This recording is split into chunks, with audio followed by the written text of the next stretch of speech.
काय 2च होते का? नाही 4 असतात. पोलीस भरतीला 4 ऑप्शन असतात. या इकडं एक प्रश्न सोडवू आपण. नागपूर चालक पोलीस भरती 2022-23 मध्ये विचारलं होतं. प्रश्न काय होता ते बघा. काटकोन त्रिकोणात एक बाजू 6 मीटर व दुसरी बाजू 8 मीटर असल्यास कर्ण किती मीटर असेल असं आपल्याला विचारलं होतं. पहिले काटकोन त्रिकोण म्हणजे काय?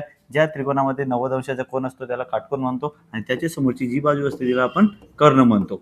आता त्या कर्णाची लांबी काढायची आहे. त्याच्यासाठी तुम्हाला पायथागोरस थेरम वापरावा लागतं. पायथागोरस थेरम काय सांगतो? कर्ण वर्ग बरोबर एक बाजूचा वर्ग अधिक दुसरी बाजूचा वर्ग, म्हणजे दोघी बाजूचा वर्ग करायचा आणि दोघांची बेरीज करून त्याचे वर्गमूळ घ्यायचं. पहिले दिलं होतं आपल्याला 6 चा वर्ग करा 36 येणारे आणि दुसरी बाजू दिली होती आपल्याला 8 चा वर्ग 64. दोघांची बेरीज केली आपण ते येणारे 100.